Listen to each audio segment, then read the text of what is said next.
Okay, while working on this thing, I suddenly came up with an idea. I thought, well, what does the diameter of this pipe measure compared to the inside of the barrel pipe at the back? So I basically stripped this pipe, which was inside the Scatterbird Mark III. I've stripped it out of the box, and you can see just the basic length of piping with that, as I say, the thing that looks like a washer on the inside there. So well, it basically fits in here. So what I've done is I've sawn the rear end off the pipe. You can see it's a bit rusty in there. A shame they didn't make them out of galvanised pipe like my barrel is. Now, if I dump that down there with the other junk, here's the rear end which I've sawn off. Now you can see now how it looks inside. You can see this long pipe here is where the gas is fed in from, and inside here, this brass piece is the connector which the solenoid connects to, and the pipe which runs into this and is welded has got 4 large holes which are around about 10, maybe 12 millimeters in diameter. And they're open to the rear of the combustion chamber. So these funny things about gas, you know, and don't really fully comprehend how these things work, but in any case, I'm now going to use the rear end of the Scatterbird unit, so that's going to save me having to come up with a thread which I could cut for the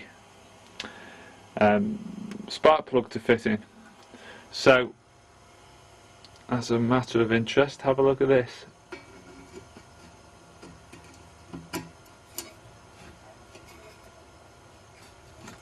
Come on, you went in before. Do it again. Show me, prove it. Prove me right.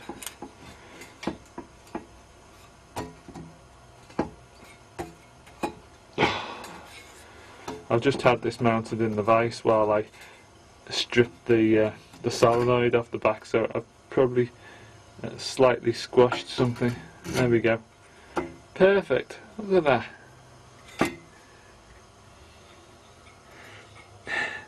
that. That's great, isn't it? So I'm actually tempted not to weld this directly in and to leave it so that I can remove the whole unit.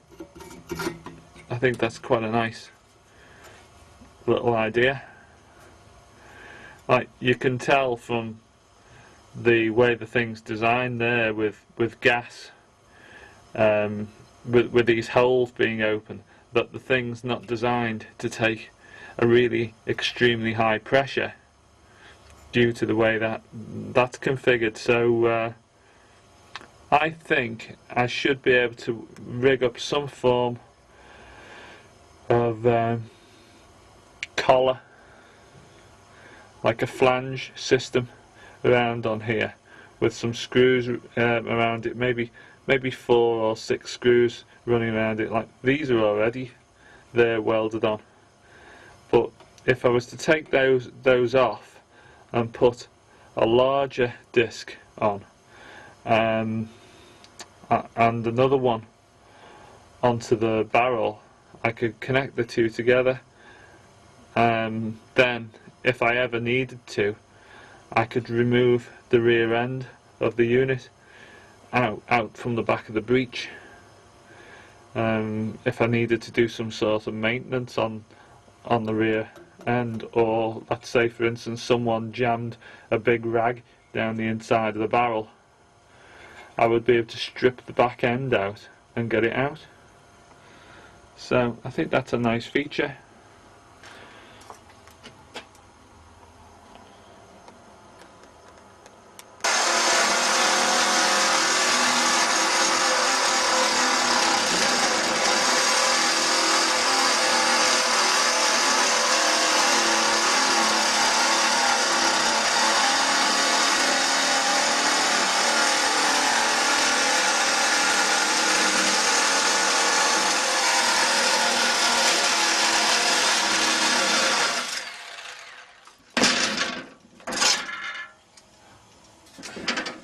Right, I've just cut this out of 3mm thick mild steel plate.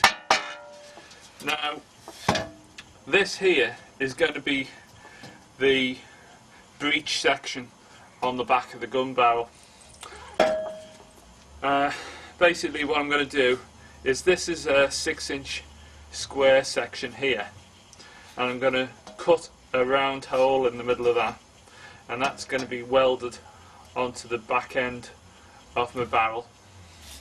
Now these sides here, these are 6 inches that way by 9 inches that way. Same here, that's 9 inches across there, and that's 9 inches. So this is going to be the bottom piece of the breech, and these are going to be the two sides.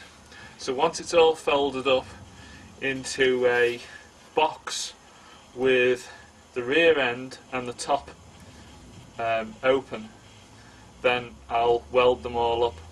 But first I'll have to cut the hole in the middle there. Okay, so there's the centre marked off, just a cross diagonal, and then I've marked off the circle. It's actually 10.8 centimetres to fit on the right point on the back of the barrel. So I've drilled all the holes around there. Next thing is to chisel these out and then file it. Okay, so that's the hole cut out, and the other thing I've done, you can see this, is I've scored a line down where I'm going to fold the steel. Now I've basically done this with an angle grinder to a depth about 1.5mm into it, so it's halfway through the metal. This will basically help me fold the steel sheet exactly where I want it to fold. Now the intention at the moment is to have these slots on the inside, so they'll be hidden once the box is all folded up. So I'll see how that goes.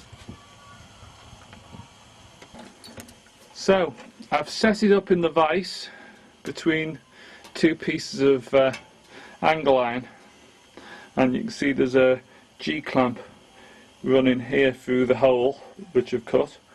So that's clamped up on the other two, on the, across the two sides of the angle iron, and this part's in the vise. So the next step is to hammer it on the back side of here, and also pull it while I'm hammering it. Probably put a pair of gloves on so that the shock doesn't go through my fingers quite as much while I hammer it. Now I don't know whether I'll be able to set the camera up. Let's have a look.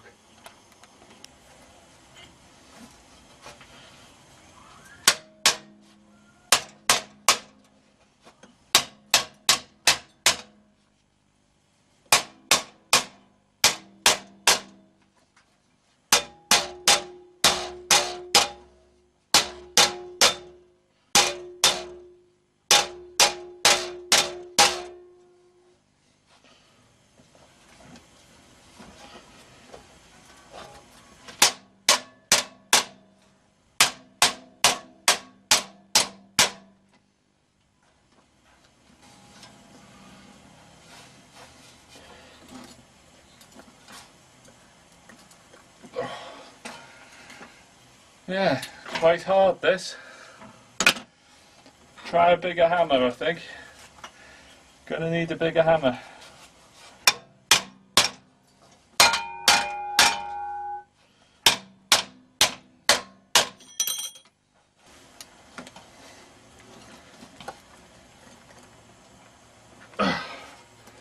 Yeah, it's trying to. Let's see, I'll put a light on, I think. Not that a light's going to make much difference, just a bit of illumination for the camera.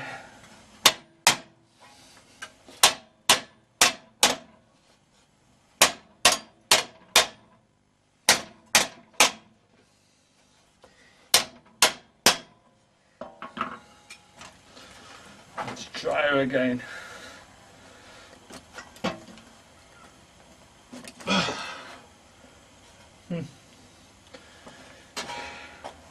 Need some leverage.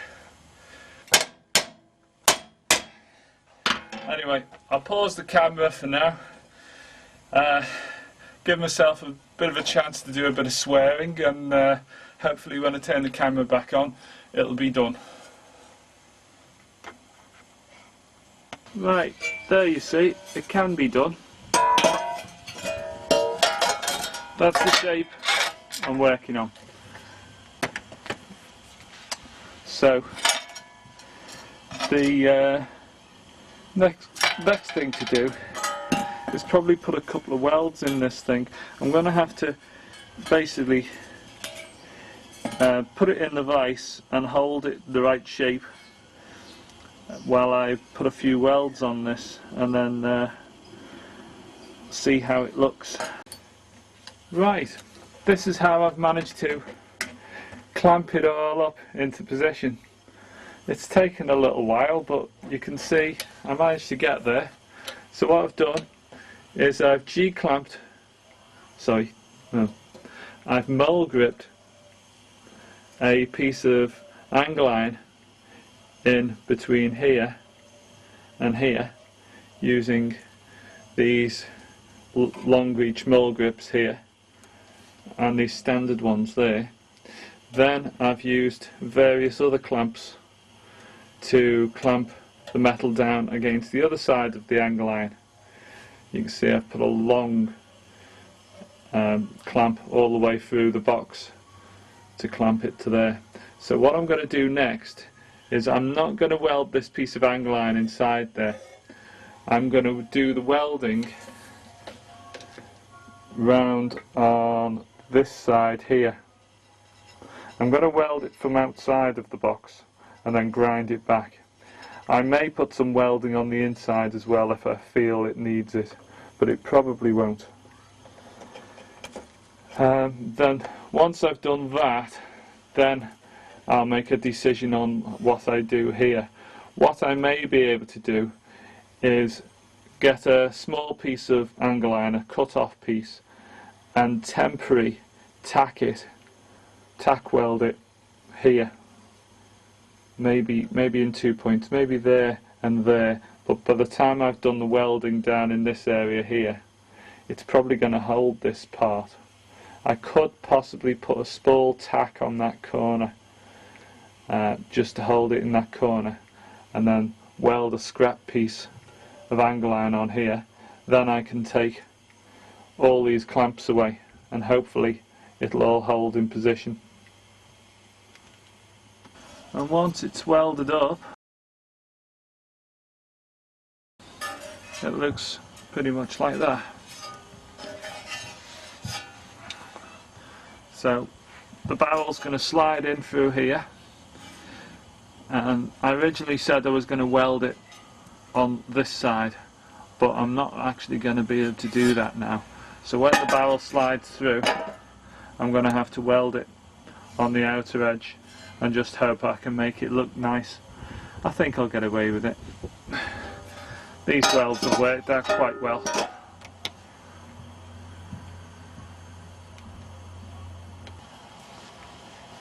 Okay, since making this box, I've realised that because of the dimensions I've made it quite large, I can actually get a number of things inside here.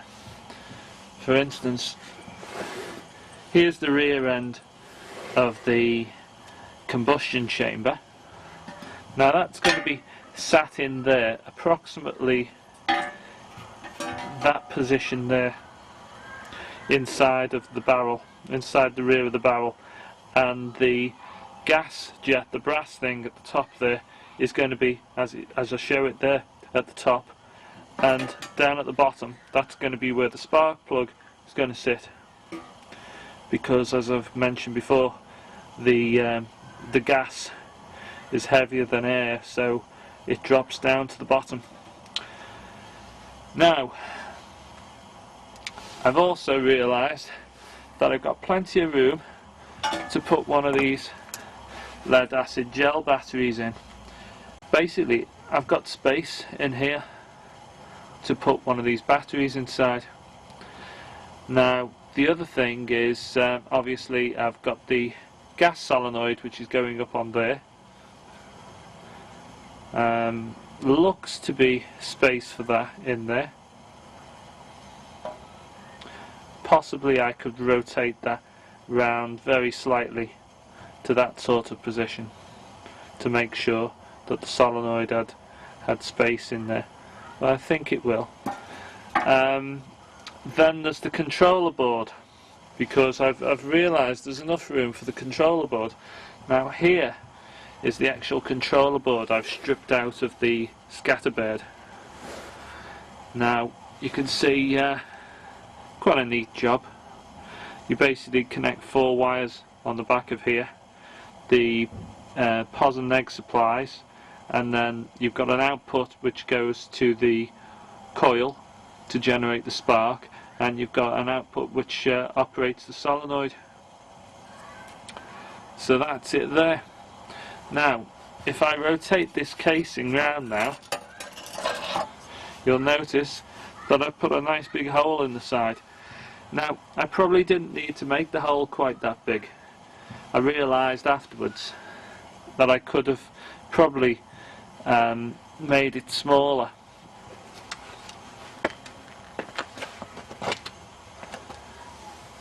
And just given enough room for the LEDs to show. Right, if I pop that there, this here is the facing of the controller panel. Now I was actually thinking these were touch sensitive originally, because I've never used it and I haven't spent much time looking at it. But how you control it is by using A and B buttons. Now they're these 2 points on the controller board.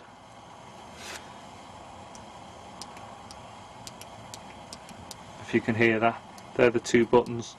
Now I'm actually tempted not to use those, because in the scatterbird casing it was set up so these LEDs in here show through these little like windows, and I'm going to be able to do that again. I'm going to be able to get that back, but the alignment to get these switches to work through these plastic points, pressure points, flexible points in the sides,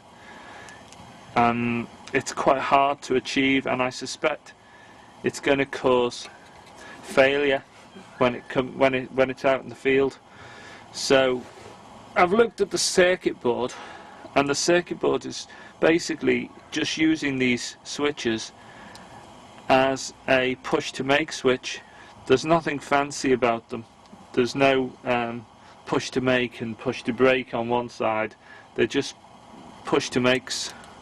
So I can just solder onto the back of here and take two pairs of wires, 4 wires in total, and fix them to press buttons on the casing of the gun. So I should be able to find space somewhere for them to be fitted. I suspect probably somewhere over here, Yeah, so basically I'll have an A button and a B button mounted on the casing. To actually do a test fire, it's quite nice. You hold in the B button and then you push the A button while you're holding the B in, and then it actually steps through all the LEDs through the centre. It counts down, so it gives you a chance to walk away from the unit. Gives you, well, maybe 5 to 10 seconds. I think there's 10 LEDs there, but anyway, so it basically counts down and then ignites. So quite a nice function. So this is going to be quite neat in the end, being able to put all this inside here.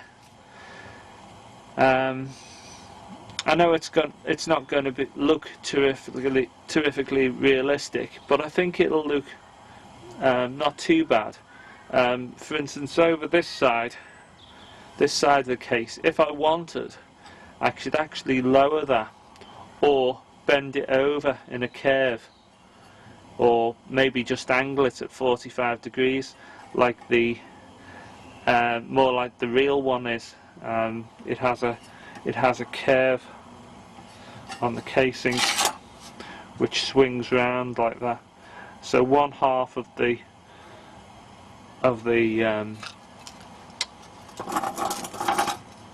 breech is curved, has a curved surface. Problem with it though is if I make it curved, I'm going to put some sort of a lid on this, and it's not going to sit as neatly or open and close as neatly, so I'm more tempted to leave it like a square box and just have a lid which I can swing up and down on it.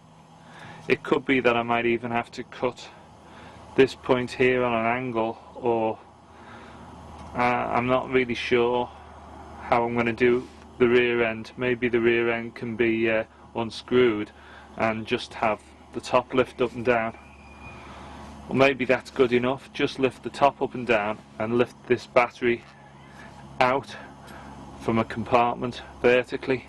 I think that would work quite well. Anyway, the next thing I'm actually working on is some flanges which are going to be welded to the rear end of the barrel. Now, this is stainless steel. It's actually not very thick. It's about 1.5, 1.75, 2 millimeters thick, something like that. And I've drilled 4 holes in it, evenly spaced or approximately, and I've welded some M6 square nuts on the back of them, these galvanized nuts. Now, I'm also making a second flange here. You can see the holes will line up. Yeah, 4 holes on the outer edge there. So what I'm doing here is, as usual, to cut this hole out of the centre, I go around with a drill all these holes and then chisel it and then file it neat. Now this flange here is having a smaller hole in the centre, and that is going to be welded to this thing. Basically, I'm welding a flange around the rear end of this here, and I'm taking these 2 metal plates off here. They were used for holding the original combustion chamber inside the bird scarer casing, so they're just going to be come off, and I'm going to weld this flange onto the back of there. So that's what I'm working on now. As I say, this one's going to be welded onto the rear end of the barrel. Now, the metal's not very solid, I know, but I don't really think that I need very heavy metal for this. When you consider The original unit was only made out of fairly light gauge mild steel, and the welding's not wonderful. I think it's actually just seems to be tack welded in 4 positions, or maybe even 3 inside here, and then it's got some sort of silicon sealant or something running around the back of it. So, you know, it's not like a real gun barrel. It doesn't have to be high pressure. So that's what I'm working on now. So I better get on with it. Okay, I've decided to just get on with this and do some welding. I've made the decision to give a little bit more space inside the box and not set that at 50mm from the back end here. So the distance from the shield to the back is going to be about 53 centimeters from that point there to the shield. So I think it'll still look okay, and it's giving me more space to put items in the breech area here at the back.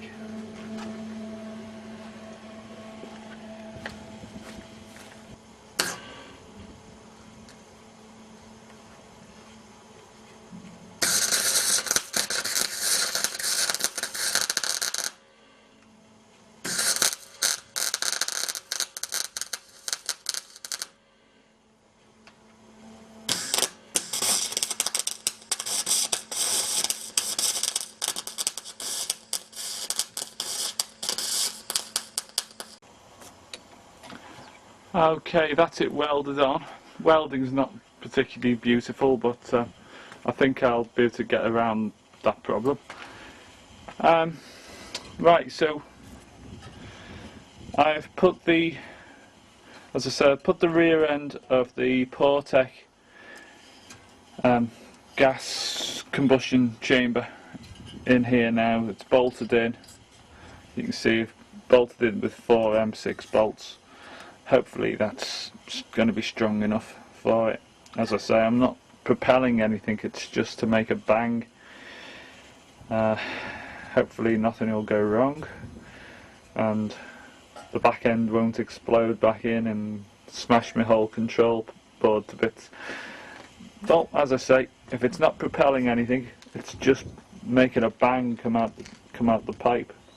So hopefully there won't be an issue with that. Right, so I've got plenty of room in here now. I can stick just about everything I want in here.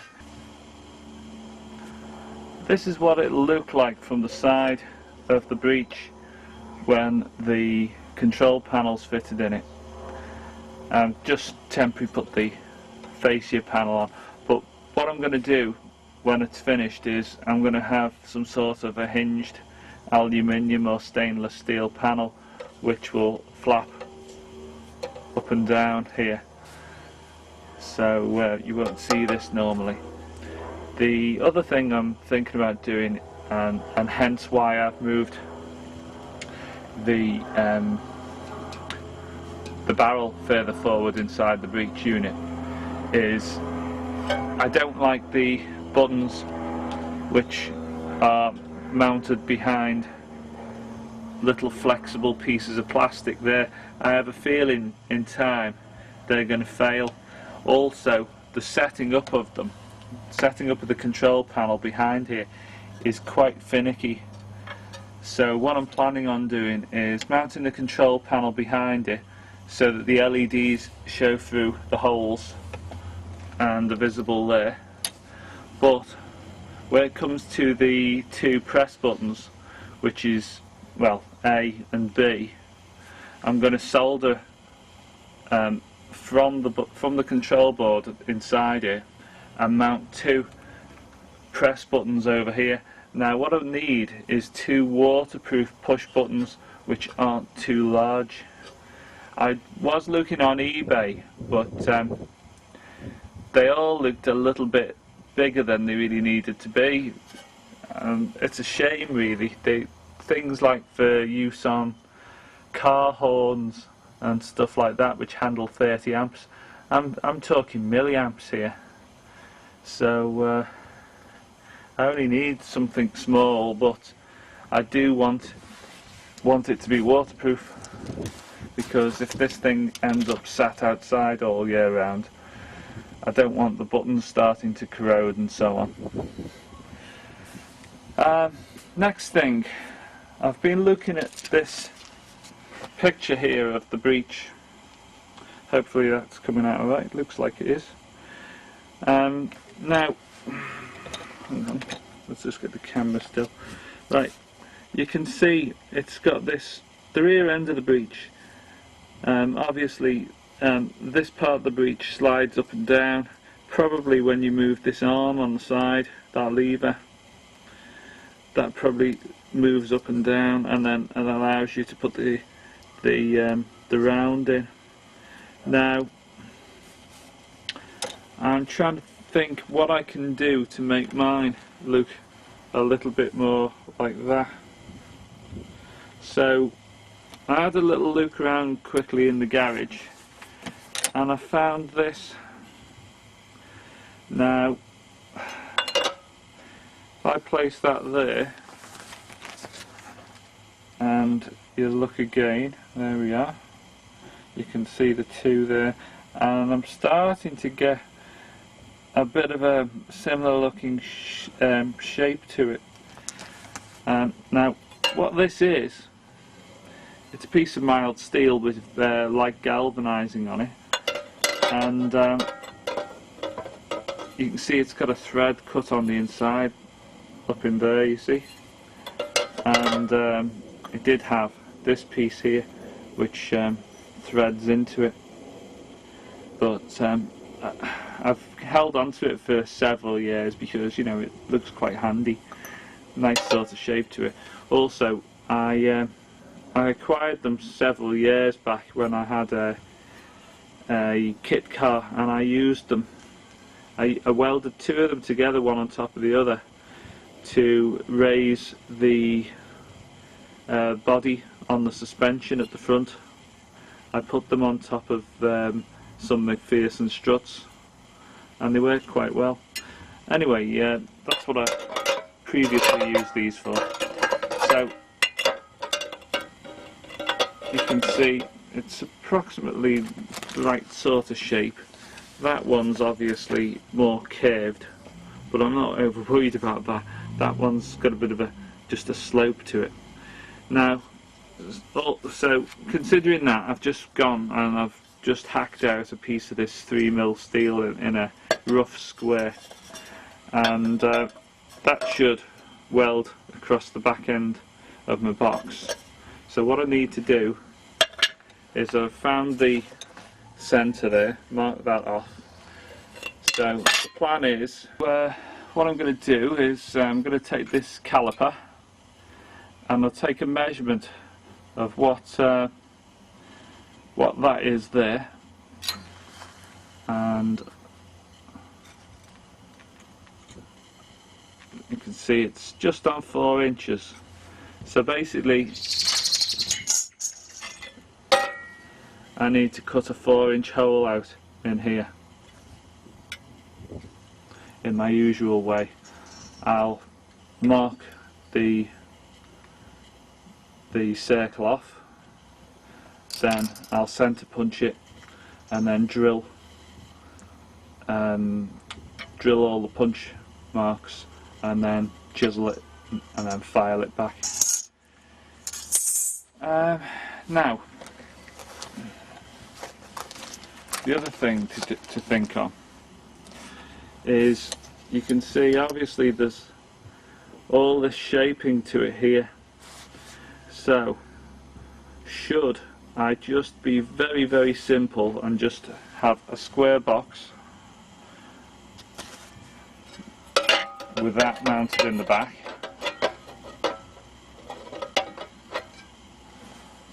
or should I slot this vertically and then make a shape like that in it Now bearing in mind I'm having a lid which is going to swing over from the front here and come down, so that shaping which is here, which is like the dummy breech block, that will have to be in the actual lid as well. That shape will have to be cut out and then plates welded into the lid to look like they're part of a breech, so that when it all comes down it looks a little bit more realistic. Now this section in here, this is going to be cut shorter, reason being this battery needs to fit also inside this breech. If I just knock that out, you can see there's my gel battery sitting in there,